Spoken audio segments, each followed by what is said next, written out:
तो जिनको बाकियों को जलसे की इजाज़त दे रहे हो, मुझे दो ना जलसा मैं इस्लामाबाद में करना चाहता हूँ। मैं सड़क पे खड़ा हो जाऊँ तो उनके मुकाबले का जलसा वैसे ही हो जाएगा, मेरा शहर है। दो ना जलसा, हम भी जलसा करें। अगर इस रियासत का मज़ीद मजाक नहीं बनाना कि जी ये वो रियासत है, सुने ना आप ग्लोबल मीडिया, सुने आप पड़ोसी का मीडिया, आपको पता लगेगा। बल्कि आप मगरबी पड़ोसी का मीडिया सुने, तो वो क्या क्या आपकी बात उड़ रही है वहाँ पे। इस मुल्क के इज़्ज़त वाले लोग हैं, इनकी बेइज्जती मज़ीद ना करवाई जाए। इलेक्शन करें। इलेक्शन में आपने देख लिया कि इमरान हो या ना हो,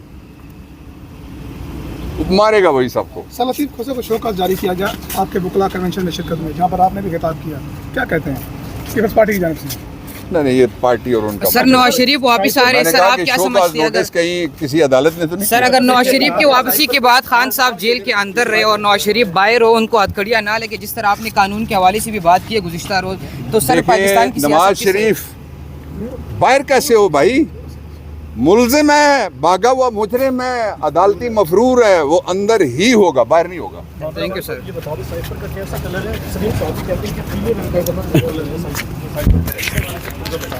अच्छा देखें, मुझे तो आपने अब और सवाल के पीछे लगा दिया है। आप मुझे ट्रक की बत्ती हमेशा दिखाते हैं, आप बड़े शरारती बच्चे हैं मेरे। देखें, अब ये पूछना पड़ेगा कि साइफर लिफाफे में बंद था या लिफाफी में? 3 अस्पताल बनाए, यूनिवर्सिटी बनाया, उसको इंसान दहशत गर्दी के तहत डील करना, क्या कहती है आप? इसका मतलब है कि जब ये इल्ज़ाम लगाएं इस किस्म के कि ये दहशत गर्द हैं और जितने लोग दहशत गर्दी के तहत पकड़े गए हैं, फिर तो मेरे ख्याल में ये तो फ़ख्र की बात होनी चाहिए कि इमरान खान के वही वाले इल्ज़ाम लोगों के ऊपर हैं जो इमरान खान के ऊपर हैं। इमरान खान साहब के बेटे क्या कहते हैं? इमरान खान से मिलने की ख्वाहिश है उनके?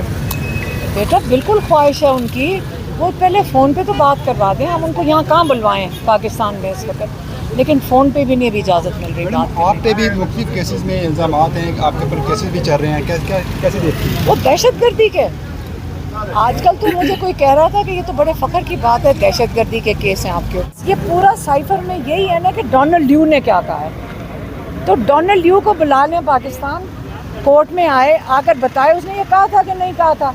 देखिए, आर्गूमेंट्स मुकम्मल हो गए हैं दोनों साइडों से। हम ये समझते हैं कि इसमें ज़मानत का केस बनता है और ज़मानत हो जाएगी, और on the face of it अगर इल्ज़ामात को दुरुस्त भी तस्लीम कर लिया जाए तो वो 2 साल सज़ा है जो कि काबिल ज़मानत है। आज तकरीबन 1 महीना होने को है और बाई वन रीज़न आती अदर प्रोसिक्यूशन ने इसको डिले करने की कोशिश की और कोई उनके पास कोई कन्विंसिंग आर्गूमेंट्स नहीं है जिसको हम कह सकें कि ज़मानत खारिज होनी चाहिए। बाकी बहरहाल आर्डर रिज़र्व हो गया, अब हम देखते हैं कि क्या आर्डर आता है।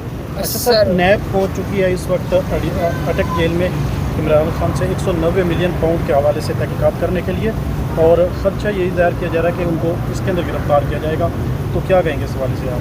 देखें, अल-कादर ट्रस्ट का जहाँ तक ताल्लुक़ है वो तो केस बनता ही नहीं है। ऑलरेडी नैब इसको क्लोज डाउन कर चुकी है अपनी उन प्रोसीडिंग्स को, और अगर इसको क्लियर सेंस में सही मानों में थ्रेश आउट और इंक्वायर किया गया तो इसमें मुजरिम साबित होंगे शरीफ फैमिली, जिसके दरमियान मलिक रियाज और नेशनल सिक्योरिटी जो वहाँ की है, नेशनल क्राइम एजेंसी यूके की, उनके दरमियान जो मुआहदा हुआ है और जो प्रोसीड्स आनी थी 50 मिलियन मज़ीद आना था कि नवाज शरीफ की जो प्रॉपर्टी है उसको बेच के, वो नहीं आया। और वो जो सीक्रेट उनके दरमियान एग्रीमेंट था कि ये पैसे यहाँ जमा होंगे, तो कैबिनेट इनकी 16 महीने रही शरीफ फैमिली, शहबाज शरीफ की, उन्होंने क्यों सुप्रीम कोर्ट में एप्लीकेशन नहीं दी कि जनाब ये पैसे वापस दिए जाएं, ये तो स्टेट का पैसा है या पब्लिक का पैसा है?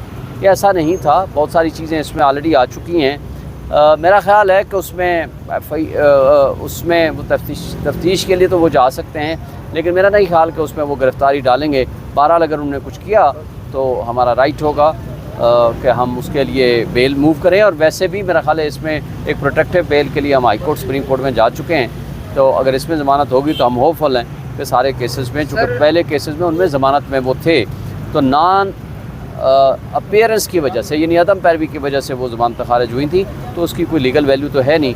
तो मेरा ख्याल है कि वो उसमें फर्दर प्रोसीड वो नहीं कर सकते अनटिल एंड अनलेस कि हम इधर से कोई आर्डर जो पास होता है उसकी रोशनी में हम फैसला करेंगे। Thank you sir.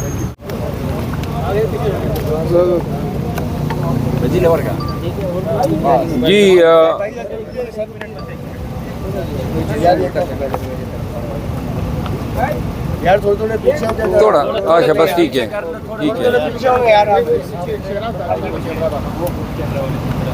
नीचे बैठ जाइए। अच्छा